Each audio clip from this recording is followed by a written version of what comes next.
Ladies and gentlemen, it's Adrian Zdunchuk, CMT, Charter Market Technician, CryptoBurb, and I'm joined today by our incredible partners at Planck Network, by DM, who is a CEO himself, and by Rohan, who is a CTO to this incredible project. And before we went live, I brought up the name of Planck, who's been a very famous scientist back in the early 20th century, who was on par there with Albert Einstein and everybody. So the name speaks for a big and very high bar to beat, and it seems that our today's guests have not only matched it but also gone quite beyond. So welcome DM, welcome Rohan. How are you feeling, gentlemen, today?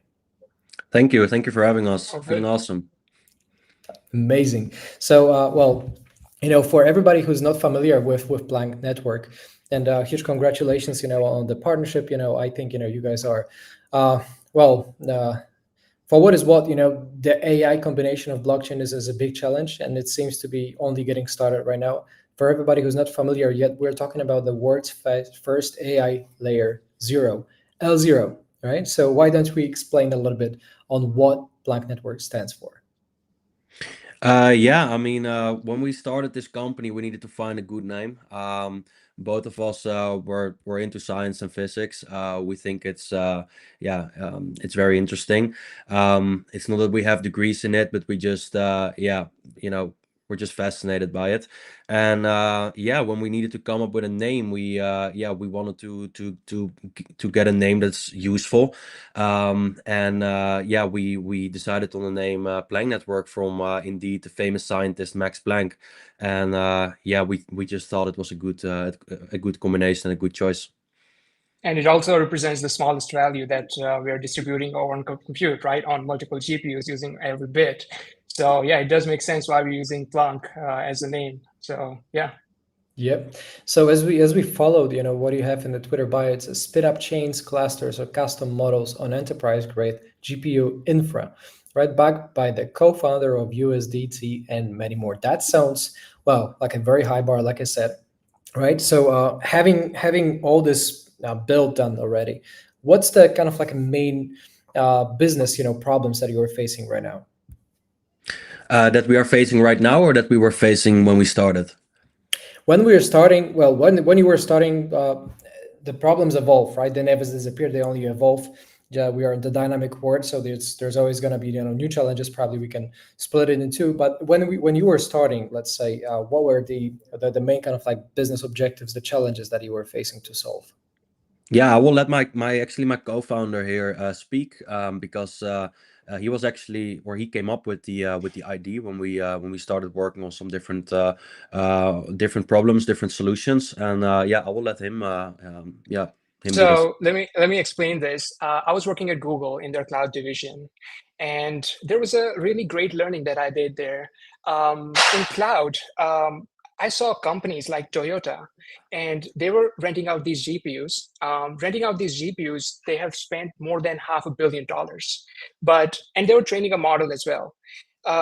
Training model utilized 60% of the GPU, but when it comes to inferencing, they were utilizing less than 20 or 30% of the GPU, which means they're renting the whole GPU, utilizing a bit of it, and they're making losses on top of it.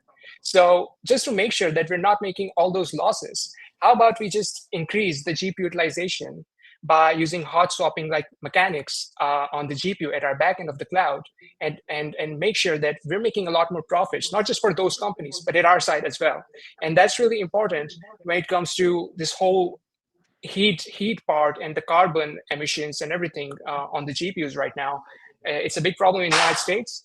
However, getting more compute from different sources makes it decentralized. And that's how you can just make sure that your cloud is helping making more money for different GPU providers out there. And you can, at the same time, increasing the utilization. This is creating a whole new economy for shared compute resources and revenue. So that's how we came up with this idea for Planck. Yeah, as we continued our path, yeah, more problems occurred from clients that we were talking to, from potential customers, and yeah, that's how we built so far an amazing stack of not only a cloud computing platform but also Web3 protocols, yeah, that are really yeah, creating something new in the space. Nice. And well, as of now, just like you, Rohan, brought it up, and UDM as well, right? That on one hand, we have those cloud computing giants. I think everybody saw what happened with AWS recently, right? How it kind of like dragged the whole internet down. Basically, it felt like you plugged the you know, plugged the wire basically off of the socket, and all of a sudden the whole internet shut down. And we were talking about, you know, Duolingo, like pretty much the vast majority of the big world, you know, most known websites. I even saw a comment that someone's vacuum cleaner, like this Amazon vacuum cleaner that was bought with Amazon, you know, Alexa or something, that it just didn't launch, and all of a sudden they find out why. So it's interesting. But how do you approach it in particular? How you as Planck Network approach it to uniquely solve it better than everybody else? Those two problems. So Yeah. just to make sure, the AWS part, right, that you brought up, it was because of the DNS, and that's a different case. However, yeah, we're distributing the whole compute amongst different distributors, and that's actually solving a lot big problem. But yeah, DM, you go ahead. You were saying something. No, yeah, you can answer further. But it's yeah, it was indeed funny. I saw also that a lot of the blockchain companies actually that went down. So they claim to be decentralized, and what we then see, all of a sudden the curtain falls, and behind the curtain we see that it's just all connected to Google Cloud or Amazon Web Services. In this case, it was AWS, and that's funny because that's not how decentralization should work, or how companies are actually advertising it. Because all of a sudden one centralized party can drop the ball, and the whole blockchain space drops the ball. So that was funny. Yeah, no, yeah. Yeah. Back with your So question. it was like US East 1 that was went down. And yes, of course, distributing the whole compute makes it a lot more sense that your compute is not going down, and your nodes are distributed among different data centers, different geographies. So even if one geography node is going down, another can still be there. Yes, of course, you're going to face a bit of you know, latency and all that for different geographies, but still, you still have the services up and running. And if there's anything that's really important, for example, government data or any other kind of data, it can still be accessible for any kind of emergency. And that's actually one of the best part of decentralization and Planck network. Yeah, which kind of like, you know, takes me as we develop further on the timeline. Of course, you know, Planck Network has well, you've been working hard to introduce basically the layer 1 and L1, sorry, L0 and L1, right, for Yes. both Planck 0 and Planck 1. For decentralized infrastructure, I think, you know, this is quite a challenge to solve, right? Especially since, you know, the secondary market, you know, on the altcoin side, on the token side, you know, has been creating a lot of challenges, I think, for the builders overall, right? A lot of blood pressure and so on. So how do you kind of like explain, you know, the differences between the L1 and the L0 right here in terms of Planck? Yeah. Yeah, I can pick it up. So where you have, yeah, we have Planck 1 and Planck 0. And Planck 1 is our compute native layer 1 blockchain. So it's basically, think of it as an execution environment. It's where all the real AI workloads are processed. It's where companies rent GPUs. It's where inference happens. And it's where models are fine-tuned on the Planck cloud. So think of Planck 1 as like the backbone of our AI cloud, of our cloud computing platform. It's the environment that enterprises directly interact with without them actually knowing it. So they're interacting with a cloud computing platform with all kinds of features. We can go over them later, but they can interact with a feature, but they're actually interacting indirectly as well with the blockchain. So that's what Planck 1 is. And then under that sits Planck 0, which is, our breakthrough technology in the Web3, because our layer 1, it is an application specific chain. It's built for our use case. It's not possible to launch tokens upon. It's really made it's really tailor-made for us, for our own product. So that's Planck 1. It's not really a breakthrough in Web3. Then Planck 0. Planck 0 is a breakthrough. We're pushing a complete new narrative with something that I will talk about a little bit later. But Planck 0 is basically Planck 1 sits under Planck 0. Planck 0 sits under Planck 1, and Planck 0 is basically the world's first layer 0 specifically designed for AI and deep in ecosystems. So its role is not to execute AI workloads itself, like Planck 1 does, but more to connect multiple layer 1s, whether that's Planck 1 or any other AI native chain or an high performance compute chain, any chain that needs a lot of compute, they can be connected to other layer 1s through Planck 0. And Planck 0 then, as usual with an layer 0, it provides shared security. We also provide instant token interoperability through our bridge, and something we call compute interoperability, which is completely new. It's a completely new narrative that we're pushing in the space. And it means basically if one L1 on Planck 0 has an excess amount of compute and more GPU capacity than it has demand for, then another chain can tap into it in seconds, and that turns compute into a shared composable resource across the whole ecosystem. It's something completely new, and it's going to be better for GPU providers. It makes sure that there's, right now we see that there's too much supply of GPUs in the space. We need to make sure there's too much demand, and if there's then too little supply, that's actually good, because then in that way there can become a new supply. But too much supply is bad for the space. We need to have more demand than supply is, and that's what Planck 0 is going to do. Gotcha. Also, these compute providers, they're currently really dependent on these layer 1s. Because let's say any compute provider that's providing their compute on a layer 1, they're dependent for the demand from that layer 1. But let's say if that layer 1, they don't have any demand, right? So they're actually losing money on compute hardware lifecycle, because every GPU that you're buying, right, it's actually, there's a life cycle of 5 years usually, right? And you're not making enough profits off of it. Well, in this sense, with Planck 0, your compute is going to place where the demand is, right? So compute is more liquid, and demand is not coming to the compute, but compute is going where the demand is. And in this way, those GPU providers, they're making a lot more money than whatever they were making as of now. It's much more profitable than AWS, Google Cloud, or Azure as well for those GPU providers, including any layer 1. So that's the best part of Planck 0. Mm-hmm.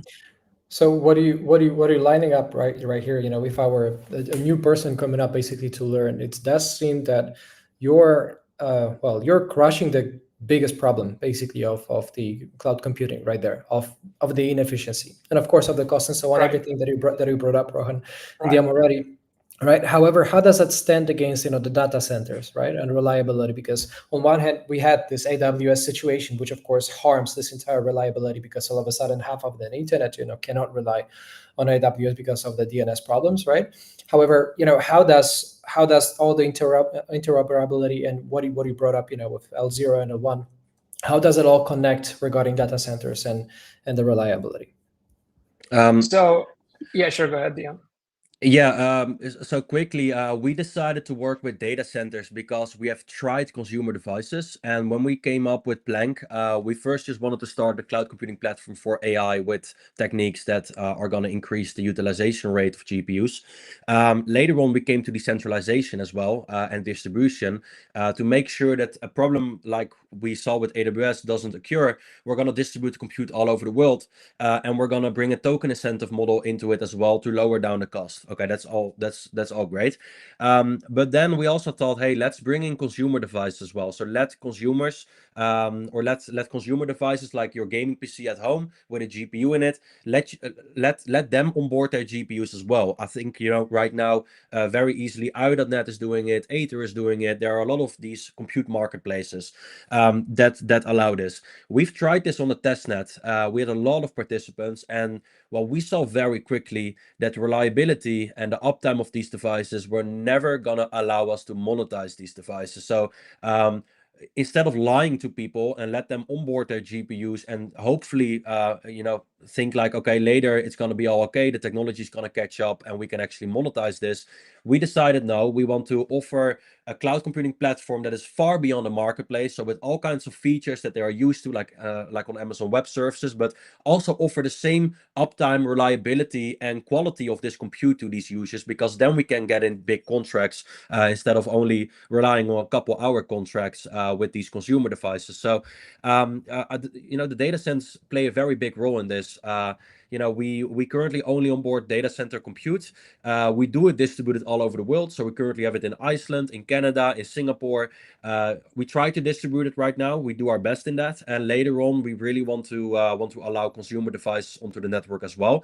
But the technology needs to be at a good stage for that. And right now, it's just the compute is too weak coming from these devices. So to answer your question in one sentence, data centers are just extremely important for us to offer reliable, quality compute to our users. Yeah. Right. Mm-hmm. Yeah, so how does it connect, knowing of the weakness, basically, how does it connect with the GPU staking pools, right? Because it seems that you've launched a couple already. And if you don't mind just telling us a little bit more about that, how the participants can actually take part in that. So first of all, currently the GPU staking pools, they're not live yet. They're live, but on the testnet, so we can test it internally, our own team. The actual live is going to be actually live at the time of TG for everyone to use it. Now, coming to your question, every GPU that is coming out of tier 3, tier 4 data centers that's really quality, those GPUs being actually staked by the GPU provider itself. But all the rewards that we're distributing for POC and POD, that there's a small part of it that's being distributed to the community. They can stake for the GPU, which we call GPU co-staking. So we have created these GPU co-staking pools where people can actually put their LPlonk. So let me tell you what LPlonk is as well. So let's say you got some Plonk tokens today, and now you can stake those Plonk tokens in our liquid staking mechanism. The liquid staking mechanism gives you the staking rewards as well, but at the same time, it gives you LPlonk that you can use for staking the GPUs in the GPU co-staking. So in this sense, you're earning dual yield, right, for whatever staking you're doing. And you're also earning out of the GPU that you're not even owning, but you're earning on every AI use of that GPU. In this sense, people are making a lot more money. Yeah, so we have 3 staking pools. So GPU staking is currently only available for data centers because, again, we only allow data centers currently to onboard their compute. So that's GPU staking. Why GPU staking then? Because we need to slash bad behaving. So whenever a GPU operator goes down, but the GPU is rented, we need to compensate that client that is renting that GPU. So we slash the stake of that GPU operator. So that's GPU staking.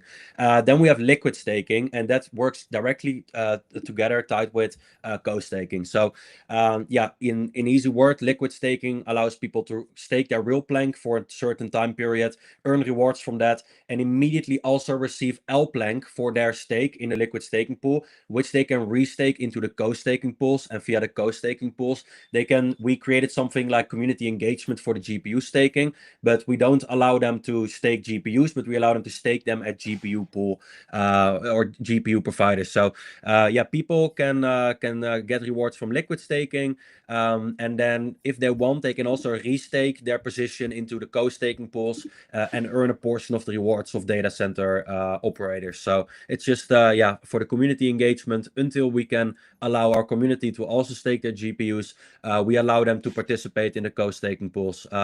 Again, community engagement.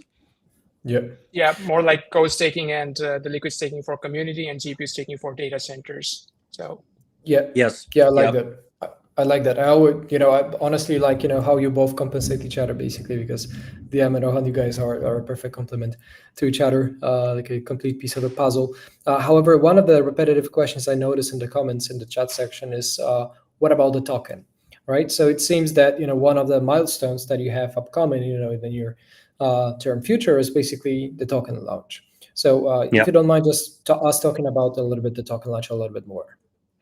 Yeah, so quickly a recap. Yes, after 3 years, almost 3 years, we're launching our token on centralized exchanges and decentralized exchanges in tomorrow, in 2 weeks from now. So I think 15 days left. Yes, 15 days left. November 12th, we're launching our tokens, or our token, and yeah, it's gonna be amazing because we got some great offers from centralized exchanges, even 2 tier 1 exchanges. So it's gonna be incredible. We have been really working towards this point. TG marketing is gonna resume tomorrow. The attention span in crypto is very short, so we took like a small break where we just put everything on a low fire. But starting from tomorrow, we're gonna go full power mode until TGE, and of course post TGE. A little bit about the token. I mean, how does the token work with all of this? We have, I think, more than 15 token utilities that are going to be live between TGE and a year after TGE. But the core utilities are live, and that is very important, I guess. I know that there are a lot of projects, especially in earlier bull cycles, that launched the token and did a lot of marketing and then tried to build their core utilities. Well, we did the other way around. We first wanted to know, can we actually build these core utilities? Is it gonna work? That's why we launched our tokens so late into this bull cycle, because we wanted to have everything ready, all the core functionalities ready at TGE. The core functionalities that are going to be ready is, of course, like the GPU staking. So to stake like an H100, like as a data center, you need half of the value of that chip staked into the network. So we have a lot of buy pressure from the data centers that are going to be participating in the GPU staking. We have the liquid and the co-staking pools both launched. So co-staking fixed, co-staking dynamic. Co-staking fixed is going to launch a little bit after TGE, but co-staking dynamic will be immediately available. So buy pressure from that. We will have buy pressure from the liquid staking pools, because that will be available immediately. Then also our cloud computing platform has been live for quite a while. We have been generating now almost $2 million in revenue in the last 8 to 9 months. So all the money that is coming in, the whole business model is actually works around a buyback model as well. So all the revenue that comes in fiat on our cloud computing platform, from clients in Web2, from high performance compute clients, from AI clients, it will all be used to do a buyback of the token every day. So there will be daily buybacks. We have the majority of the staking pools live, and there will be a lot of technical launches or technical milestones as well after TG, like our layer 1, the bridge, layer 0, governance, our own DEX, our own bridge. So a lot of things will go active after TG as well. Got it. And well, this gives, I think, a lot of very positive bullish incentives, for everybody. What I've noticed is whenever community hears about the buyback program, I think that's where things just go in the right direction. So I think with the revenue positive overall strategy, I think the buyback is exactly what how we drive the investor value. How answer investors' expectation regarding the token value. Same on the stock market, same on the crypto market. So it's a fair shot. Yeah. It seems. However, how for everybody who's, let's say, because now they're okay, they know I want to be part of that. How they can actually take part of the, like, how can we participate? Is it going to be like a limited sale? Like, just walk us through a little bit more what they can expect on the 12th of November. Yeah, so we're doing a last public sale, so there will be one more pre-sale at a discount next week. Just because there's a lot of interest from our community, from our own community, let alone the new marketing that is going to be done starting from tomorrow as well. So yeah, there will be one more pre-sale, and then there will be a public sale a couple hours before before the listing of the token. I cannot say the names of the centralized exchanges yet. They need to announce first, then we can announce. Otherwise, I'm breaking contract here. That will be that will be very sad after all the negotiation. So yeah, we will be announcing our centralized exchanges hopefully in the next 7 days. But yeah, that's basically how it's going to work. Gotcha. Please. All right. So what I've also noticed is this. Well, for everybody, just in the interim, because I still have one question before we wrap up. In the interim, and meanwhile, I want to give you a proper look for everybody who's watching on how the page looks like. Of course, beware, there are always many impersonators and so on. People who say they are from Planck Network. People who are saying that that it's me launching, that it's CryptoBurp launching their token or something. Be careful, be always, aware that it's worth following the right sources, and Planck Network is exactly the account that you want to follow. So do not miss the information. Also, not miss. Just make sure that you turn the notifications on so that it happens. And of course, I see Brock Pierce. I see so many of the very positive, news, like I said, around the token, around the project itself, with a strong backup. So it seems like a no-brainer. So 12th of November, that's a date for everybody to mark down on the calendar. What is the one thing that you are personally, and this is a question for both of you, one after another. DM, what is the one feature of the Planck that you're looking forward the most in the next couple of weeks or months? I think, in my opinion, it is. Yeah, it's hard to answer that, because we have a Web 2 arm and a Web 3 arm. Basically, you need to really distinguish the two from each other, because our cloud computing platform is more so in Web 2, and our Web 3 protocols are, of course, more into Web 3, like the layer 0. It's all for layer 1 chains. It's not for Web 2 clients. But I would want to go with our cloud computing platform, just because I like Web 2 a lot, and I think most of our value will come from Web 2 instead of Web 3. And I hope I don't offend anybody here, but most useful AI and high performance compute still happens in Web 2. It's where the major contracts are. So yeah, in my opinion, it's our cloud computing platform, and especially the feature that we're currently working on, which is completely turning the cloud into an AI environment as well. So it's something new we're currently building with the team, where you can just, on the cloud computing platform as a company, you don't have to do manual things anymore, but you can ask our chatbot on our cloud computing platform, like, hey, spin up a virtual machine with this amount of RAM and this amount of memory, and it's going to do that for you if you have enough credits and balance, of course, on your account. But it's basically going to automate a lot of stuff for you. We see that a lot of sectors right now in industries get automated. It makes sense. And yeah, it's one of the most interesting things I'm looking forward to for our own cloud computing platform. Nice. And at the same time, there are not a lot of projects in the crypto space that's making revenue on their testnet, but that's what we were doing for the last 1 year. So it's already a really bullish thing to look into what Planck is and how we're working. And yes, of course, it's just going to go better from here on our mainnet and everything. So yeah, looking forward. Excellent. Love it so much. And well, ladies and gentlemen, the clock is ticking right around, well, I think the next, what is it? 3 weeks left before November 12th or so. 2 weeks and a day. I guess 2 weeks and a day, yeah. Oh yeah, you're right. Jesus, time flies so fast. It's 28th. Wow, it's crazy. You're right. It's 2 weeks left. That's crazy. Yeah, I mean, so especially now, even more, the time counts very, very much. So for everybody who's not yet part of the community, again, hit the follow button on their account at Planck Network. Go ahead and check out their website on plancknetwork.com, plancknetwork.com. And well, I think DM both and Rohan have introduced a lot of very interesting AI application, I think, and for both, I mean, blockchain applications for both AI, for both the pin, how it all intersects, how it all connects in order to bring better efficiency in the network, more stability, more security, better reliability. And I think, the overall bringing trust to where it's missing, because crypto is battling with a lot of trust, but not only crypto, as we say, right? Because of all the Amazon type events, I think there is a perfect match. So I was really looking forward to this session, gentlemen, and I thank you for bringing so much of the wisdom of yours. Yeah, so Max Planck is right there, I guess. Pretty much happy with what we heard today. Yeah, thank you. Appreciate taking the time, having us here. I want to thank everybody that listened in. Yeah, looking forward to the launch. Yeah, we'll be speaking to you. Excellent. Thank you so much, DM. Thank you so much, Rohan. Everybody, I've been your host at James Dunchuk, CMT Charter Market Ignition, and I'll see you guys on the next session. God bless. Bye-bye. Bye.